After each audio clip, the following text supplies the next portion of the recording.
ಇನ್ನು ರಾಜ್ಯಪಾಲರನ್ನು ಭೇಟಿ ಮಾಡಿದ ಬಳಿಕ ಸಾಮಾಜಿಕ ಕಾರ್ಯಕರ್ತ ಟಿ ಜೆ ಅಬ್ರಹಾಂ ಮಾತಾಡಿದ್ದಾರೆ. ಇವರ ದೂರನ್ನು ಪ್ರಮುಖವಾಗಿಟ್ಟುಕೊಂಡು ಅಂತ ಇವರು ಹೇಳ್ತಾರೆ, ಇನ್ನಿಬ್ಬರು ಅವರ ದೂರು ಅಂತ ಹೇಳ್ತಾರೆ. ಎನಿವೆ ಮೂವರನ್ನು ಮಾತಾಡಿಸ್ತೀವಿ ನಾವು. ಟಿ ಜೆ ಅಬ್ರಹಾಂ ಏನು ಹೇಳಿದರು ಕೇಳಿಸ್ಕೊಳ್ಳಿ. ಒಂದು ಹೆಜ್ಜೆ ಮುಂದಕ್ಕೆ ಹೋಗಿದ್ದೀವಿ. ಕಾನೂನಾತ್ಮಕವಾಗಿ ಏನು ಆಗಬೇಕು ಅಂತ ನಾವು ಬಯಸಿದ್ವು, ಅದು ನಡೆದಿದೆ. ನೆಕ್ಸ್ಟ್ ಸ್ಟೆಪ್ಪು ನಾವು ಈ ಅನುಮತಿಯನ್ನು ಸ್ಪೆಷಲ್ ಕೋರ್ಟಲ್ಲಿ ಸಬ್ಮಿಟ್ ಮಾಡಿ ಕಾಗ್ನಿಸೆನ್ಸ್ ತಗೊಳ್ಳಿ, ಇಲ್ಲ 156(3) ರೆಫರ್ ಮಾಡಿ ಅಂತ ಕೇಳೋದು. ಅದು ಮಾಡ್ತೀವಿ. ಅದು 21ನೇ ತಾರೀಕು. ಅಲ್ಲಿವರೆಗೂ ಬೇರೆ ಏನೇನು ಸಿದ್ಧತೆಗಳಿದೆ ಅಂತ ನಾವು ಆಲೋಚನೆ ಮಾಡಿ, ಯಾಕಂತೇಳಿದ್ರೆ ಈಗ ಅವರೇನು ಸುಮ್ಮನೆ ಇರಲ್ಲ, ಅವರ ಲೀಗಲ್ ಟೀಮ್ ಏನೇನು ಮಾಡಬೇಕು ಅನ್ನೋದನ್ನು ಅವರು ಮಾಡ್ತಾ ಇರ್ತಾರೆ. ಅವ್ರು ಏನು ಆಲೋಚನೆ ಮಾಡ್ಬೋದು ಅನ್ನೋ ನಾವು ಆಲೋಚನೆ ಮಾಡಿ ಅದಕ್ಕೆ ಬೇಕಾಗಿರೋ ಸಿದ್ಧತೆಯನ್ನು ಮಾಡ್ತೀವಿ. ಚೆನ್ನಾಗಿ ಹೇಳಿದ್ದಾರೆ ಅವರು. ಇವ್ರು ಏನು ಮಾಡ್ತಾರೆ, ಜನಪ್ರತಿನಿಧಿಗಳ ಕೋರ್ಟ್ಗೆ ಹೋಗ್ತಾರೆ. ಇವರು ಜನಪ್ರತಿನಿಧಿಗಳ ಕೋರ್ಟ್ ಹೋದ ತಕ್ಷಣ ಅವರು ಹೈಕೋರ್ಟ್ಗೆ ಹೋಗ್ತಾರೆ. ಹೈಕೋರ್ಟಲ್ಲಿ ಇವರು ಏನಾದರೂ ಬೇರೆ ಅವರು ಸುಪ್ರೀಂ ಕೋರ್ಟ್ಗೆ ಹೋಗ್ತಾರೆ. ಒಂದು ವೇಳೆ ಇದು ಕೇಸ್ ಆಯಿತು ಅಂತ ಇಟ್ಕೊಳ್ಳಿ, ಒಂದು 4-5 ವರ್ಷ ಇರುತ್ತೆ, ಹಿಂಗೇನೆ ಇರುತ್ತೆ. ಎನಿವೆ, ಸಿದ್ದರಾಮಯ್ಯಗೆ ಯಾಕೆ ಟೆನ್ಷನ್ನು? ಈ ಮೂವರ ವಾದ ಏನು? ಮೂವರು ಈಗ ಇವರು ಪ್ರದೀಪ್ ಕುಮಾರ್ ಫಸ್ಟ್ ಕಂಪ್ಲೇಂಟ್ ಕೊಟ್ಟಿದ್ದೆ. ಇವರು ಪ್ರದೀಪ್ ಮೊಟ್ಟ ಮೊದಲ ಬಾರಿಗೆ ದೂರು ನೀಡಿದ್ದೇ ಪ್ರದೀಪ್. ಇವರು ಹೇಳ್ತಾರೆ ಅದು ಇದಾಗಿರೋದು ಯಾವಾಗ? ಸಿದ್ದರಾಮಯ್ಯ ಉಪಮುಖ್ಯಮಂತ್ರಿ ಆಗಿದ್ದ ಕಾಲ. ಯಾವಾಗ? 2 ಕಾಲ ಬರುತ್ತೆ. ಒಂದು ಜೆ.ಎಚ್. ಪಟೇಲ್ರು ಮುಖ್ಯಮಂತ್ರಿ ಆಗಿದ್ದಾಗ ಇವರು ಉಪಮುಖ್ಯಮಂತ್ರಿ ಆಗಿದ್ದರು. ಎರಡನೇದು ಧರ್ಮಸಿಂಗ್ ಅವರು ಮುಖ್ಯಮಂತ್ರಿ ಆಗಿದ್ದಾಗ ಇವರು ಉಪಮುಖ್ಯಮಂತ್ರಿ ಆಗಿದ್ದರು ಆ ಇಸಿಬಿಯಲ್ಲಿ. ಆಗ ಹೇಳ್ತಾರೆ, ನಿಂಗ ಎಂಬ ಸತ್ತ ವ್ಯಕ್ತಿ ಹೆಸರಿನಲ್ಲಿ ಡಿನೋಟಿಫಿಕೇಷನ್. ಡಿನೋಟಿಫಿಕೇಷನ್ ಅಂದ್ರೇನು? ನೋಟಿಫಿಕೇಷನ್ ಅಂದ್ರೇನು? Notification, denotification. ಈಗ ಒಂದು ಸರ್ಕಾರ ಇಲ್ಲೊಂದು ರೈಲ್ವೆ ಟ್ರ್ಯಾಕ್ ಒಂದು ಏನು ಮಾಡುತ್ತೆ, ಮೆಟ್ರೋ ಮಾಡುತ್ತೆ. ಮೆಟ್ರೋ ಮಾಡೋ ಈ ಜಾಗ ಬೇಕು, ನೋಟಿಫಿಕೇಷನ್ ಮಾಡುತ್ತೆ. ಈ ಜಾಗ ಬೇಕು, ಈ ಜಾಗ ಬೇಕು, ಈ ಜಾಗ ಬೇಕು, ಈ ಜಾಗ ಬೇಕು, ಈ ಜಾಗ ಬೇಕು. ಒಂದು 200 ಕಿಲೋಮೀಟ್ರ್ ಏನೋ ಒಂದು ವಾಟ್ ಎವರ್ ಮೇ ಬಿ, ಸುಮ್ಮನೆ ಹೇಳಿದೆ ನಾನು, ಒಂದು 200 ಎಕರೆ ಡ್ಯಾಶ್ ಡ್ಯಾಶ್ ಡ್ಯಾಶ್. ನೋಟಿಫಿಕೇಷನ್ ಮಾಡಿದ ನಂತರ ಒಂದು ಇಷ್ಟು ಜಾಗ ನಾವು ತಗೋತಾ ಇದ್ದೀವಿ ಅಂತ ಒಂದು ಮಾಹಿತಿ ಬರುತ್ತೆ. ಆಗ ಒಬ್ಬ ಇರ್ತಾನೆ, ಬಂದುಬಿಟ್ಟು, ಸ್ವಾಮಿ ಇಲ್ಲೊಂದು 4 ಎಕರೆ ಜಾಗ ಇದೆ, ಇದನ್ನು ದಯವಿಟ್ಟು ಬಿಟ್ಟುಬಿಡಬೇಕು, ಡಿನೋಟಿಫಿಕೇಷನ್ ಮಾಡಬೇಕು. ಯಾಕೆ ಡಿನೋಟಿಫಿಕೇಷನ್ ಮಾಡಬೇಕು? ಯಾಕಂದರೆ ನಾನು ಇಲ್ಲೊಂದು ಆಸ್ಪತ್ರೆ ಕಟ್ತಾ ಇದ್ದೇನೆ, ಒಂದು ಧರ್ಮಾಸ್ಪತ್ರೆ ಫ್ರೀಯಾಗಿ ಕೊಡ್ತೀನಿ, ಹಾಗಾಗಿ ನನ್ನ ತುಂಬ ಜನರಿಗೆ ಸೇವೆ ಮಾಡಲಿಕ್ಕಿದೆ ಅಂತ ಹೇಳುವಾಗ, ಹೌದಾ, ನೀವು ಧರ್ಮಾಸ್ಪತ್ರೆ ಕಟ್ತಾ ಇದ್ದೀರಾ, ಈ ಜಾಗ ಬಿಟ್ಬಿಡಿ. ಅದು ಮಾಡೋದಕ್ಕೆ ಹಕ್ಕಿದೆ ಮುಖ್ಯಮಂತ್ರಿಗಳಿಗೆ, ರೈಟ್ಸ್ ಇದೆ, ವಿಟೋ ಪವರ್ ಇದೆ ಅವರಿಗೆ. ಆದರೆ ಕಳ್ಳರು ಏನು ಮಾಡ್ತಾರೆ, ಇಲ್ಲಿಂದ ಏನು ಮೆಟ್ರೋ ಆಗ್ತಾ ಇದೆಯಾ, ಮೆಟ್ರೋ ಪಕ್ಕದ 5 ಎಕರೆ ಜಾಗ ನೀವು ತಗೊಂಬಿಟ್ರೆ ಏನಾಗುತ್ತೆ, ಮೆಟ್ರೋಗೆ ಹೋಗ್ಬಿಡುತ್ತೆ. ಮೆಟ್ರೋ ಬಂದರೆ ನಾನು ಇಲ್ಲೊಂದು ಕಾಂಪ್ಲೆಕ್ಸ್ ಕಟ್ತೀನಿ ಅಂತ ಹೇಳ್ಬಿಟ್ಟು ಅವನು, ಸ್ವಾಮಿ ಈ ಜಾಗ ಬಿಟ್ಬಿಡಿ, ಡಿನೋಟಿಫಿಕೇಷನ್ ಮಾಡಿಬಿಡಿ, ನಿಮಗೇನೋ ಒಂದು ಮಾಡ್ತೀನಿ. ಏನಂತಾರೆ ಅದಕ್ಕೆ? ದುಡ್ಡು ಕೊಡೋದು, ಕಿಕ್ ಬ್ಯಾಕ್. ಆಸ್ಪತ್ರೆ ಕಟ್ತೀನಿ, ಜನರಿಗೆ ಉಪಯೋಗ ಆಗುತ್ತೆ ಅಂತ ಹೇಳುವಾಗ ಸರ್ಕಾರ ಕೇಳುತ್ತೆ ಅದನ್ನು.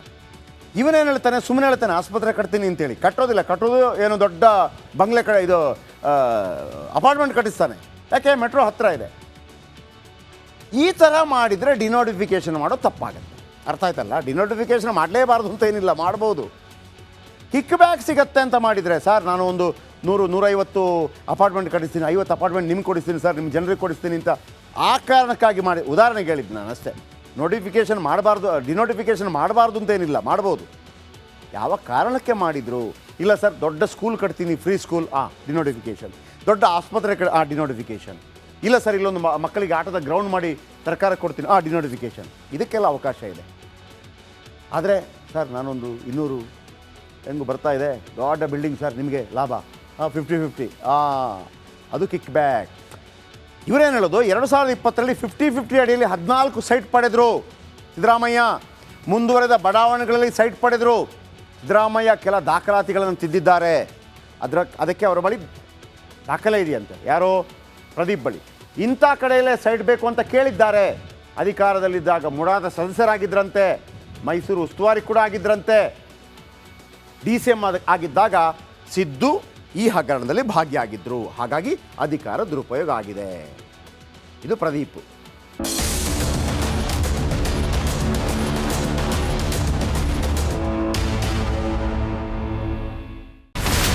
ಇಲ್ಲಿರುವಂತ ಈ ಒಂದು ಗುಡ್ಡ ಕುಸಿದ ಪರಿಣಾಮ ಯಾವ ರೀತಿಯಾಗಿತ್ತು ಅಂತಂದ್ರೆ ಗಂಗಾವಳಿ ನದಿ ಪಕ್ಕದಲ್ಲಿರುವಂತಹ ಉಳುವರ್ ಎನ್ನುವ ಗ್ರಾಮ ಸಂಪೂರ್ಣವಾಗಿ ಇವತ್ತು ನಾಶ ಆಗಿದೆ. ಮನೆ ಮಠ ಏನಿಲ್ಲ, ಎಲ್ಲ ಹೋಗ್ಬಿಟ್ಟಿದೆ. ಇವತ್ತು ರಿಪಬ್ಲಿಕ್ ಕನ್ನಡ ಮಾಡಿದಂತ ಒಂದು ವರದಿಯಿಂದಾಗಿ ಎಚ್ಚೆತ್ತುಕೊಳ್ಳುವಂತ ಕೆಲಸ ಸರ್ಕಾರ ಮಾಡಿದೆ, ಸಚಿವರು ಕೂಡ ಮಾಡಿದ್ದಾರೆ. 2 ಗಂಟೆಗೆ ಸುದ್ದಿ ಮೂಡಿಸಿದ್ದು 6 ಗಂಟೆಗೆ ಎಲ್ಲ ಸಚಿವರು ಮಿನಿಸ್ಟರ್ ಎಲ್ಲ ಬಂದು ಇಲ್ಲಿ ನೋಡೋಗಿದ್ದಾರೆ. ಎಲ್ಲಾ ಜನರಿಗೂ 1,20,000 ಮತ್ತೆ ಅವರಿಗೆ ಮನೆಗೆ 5 ಲಕ್ಷ. ಈ ಸುದ್ದಿಯನ್ನ ಎಲ್ಲ ಒಂದು ಅಧಿಕಾರಿಗಳಿಗೆ ಮುಡಿಸಿದಕ್ಕಾಗಿ ರಿಪಬ್ಲಿಕ್ ಕನ್ನಡ ಟಿವಿಗೆ ಧನ್ಯವಾದ ಹೇಳಿ ಇಷ್ಟಪಡ್ತೇವೆ. ಮನೆನೂ ಕೊಡ್ತೇವೆ, ಮಕ್ಕಳ ಶಿಕ್ಷಣಕ್ಕೆ ತೊಂದರೆ ಆಗದೆ ಇದ್ದಂಗೆ ಹೆಲ್ಪ್ ಮಾಡ್ತೇವೆ. 1,20,000 ಮನೆ ಯಾರ್ದ್ರ ಡ್ಯಾಮೇಜ್ ಆಗಿದೆ ಅದನ್ನ ಕೊಡ್ತೀವಿ ಅಂತ ಒಪ್ಕೊಂಡಿದ್ದಾರೆ. ನಮ್ಮ ಕಷ್ಟಕ್ಕೆ ನೀವು ರಿಪಬ್ಲಿಕ್ ಕನ್ನಡದವರಾದಂತ ನೀವು ನೆರವಾಗಿರ್ತ ನಾವು ನಂಬಿದ್ದೇವೆ. ಅವರಿಗೆ ಸೂರನ್ನ ಕಲ್ಪಿಸಿಕೊಡೋವರೆಗೂ ಕೂಡ ರಿಪಬ್ಲಿಕ್ ಕನ್ನಡ ಅವರಿಗೆ ಧ್ವನಿಯಾಗಿ ನಿಲ್ಲುವಂತ ಕೆಲಸವನ್ನ ಮಾಡುತ್ತೆ.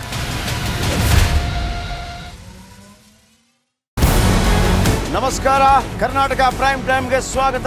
ನಾನು ಜಯಪ್ರಕಾಶ್ ಶೆಟ್ಟಿ. ಇಡೀ ಕರ್ನಾಡು ಇವತ್ತು ರೆಬೆಲ್ ಆಗಿ ನಿಂತಿದೆ.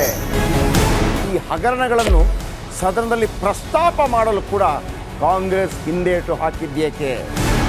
ನಿಮ್ಗೆ ಸಂಬಳ ಅದಕ್ಕೆ, ನಿಮಗೆ ವಾಹನ ಅದಕ್ಕೆ, ನಿಮಗೆ ವೆಪನ್ ಅದಕ್ಕೆ, ನೀವು ಅದನ್ನು ಸೆರೆ ಹಿಡಬೇಕಾಗಿತ್ತು.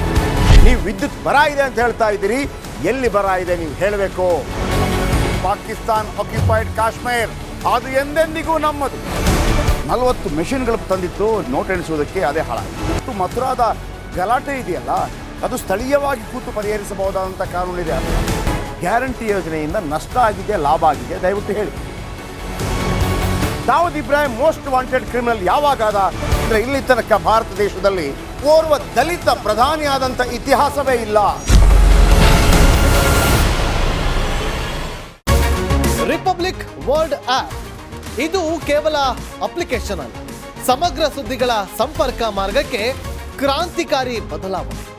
ರಿಪಬ್ಲಿಕ್ ವರ್ಲ್ಡ್ ಆಪ್ ಕೇವಲ ಸುದ್ದಿ ಅಪ್ಲಿಕೇಶನ್ ಅನ್ನ ಪರಿಚಯ ಮಾಡ್ತಾ ಇಲ್ಲ, ಬದಲಾಗಿ ಡಿಜಿಟಲ್ ಸುದ್ದಿ ಬಳಕೆಯ ಹೊಸ ಯುಗಕ್ಕೆ ನಾಂದಿ ಹಾಡ್ತಾ ಇದೆ. ಇದೊಂದು ಬ್ರೇಕಿಂಗ್ ನ್ಯೂಸ್, ಪ್ರಭಾವಶಾಲಿ ಕಾರ್ಯಕ್ರಮಗಳಿಗೆ ಗಟ್ಟಿಯಾದ ವೇದಿಕೆ. ರಿಪಬ್ಲಿಕ್ ವರ್ಲ್ಡ್ ಅಪ್ಲಿಕೇಶನ್ ಈಗ ಲೈವ್ ಆಗಿದೆ. ಗೂಗಲ್ ಪ್ಲೇ ಸ್ಟೋರ್ ಮತ್ತು ಆಪಲ್ ಆಪ್ ಸ್ಟೋರ್ ಎರಡರಲ್ಲೂ ಲಭ್ಯವಿದೆ. ಈಗಲೇ ಡೌನ್ಲೋಡ್ ಮಾಡಿ. ಇಲ್ಲಿರುವಂತ ಈ ಒಂದು ಗುಡ್ಡ ಕುಸಿದ ಪರಿಣಾಮ ಯಾವ ರೀತಿಯಾಗಿತ್ತು ಅಂತಂದ್ರೆ ಗಂಗಾವಳಿ ನದಿ ಪಕ್ಕದಲ್ಲಿರುವಂತಹ ಉಳುವರ್ ಎನ್ನುವ ಗ್ರಾಮ ಸಂಪೂರ್ಣವಾಗಿ ಇವತ್ತು ನಾಶ ಆಗಿದೆ. ಮನೆ ಮಠ ಏನಿಲ್ಲ, ಎಲ್ಲ ಹೋಗ್ಬಿಟ್ಟಿದೆ. ಇವತ್ತು ರಿಪಬ್ಲಿಕ್ ಕನ್ನಡ ಮಾಡಿದಂತ ಒಂದು ವರದಿಯಿಂದಾಗಿ ಎಚ್ಚೆತ್ತುಕೊಳ್ಳುವಂತ ಕೆಲಸ ಸರ್ಕಾರ ಮಾಡಿದೆ, ಸಚಿವರು ಕೂಡ ಮಾಡಿದ್ದಾರೆ. 2 ಗಂಟೆಗೆ ಸುದ್ದಿ ಮೂಡಿಸಿದ್ದು 6 ಗಂಟೆಗೆ ಎಲ್ಲ ಸಚಿವರು ಮಿನಿಸ್ಟರ್ ಎಲ್ಲ ಬಂದು ಇಲ್ಲಿ ನೋಡೋಗಿದ್ದಾರೆ.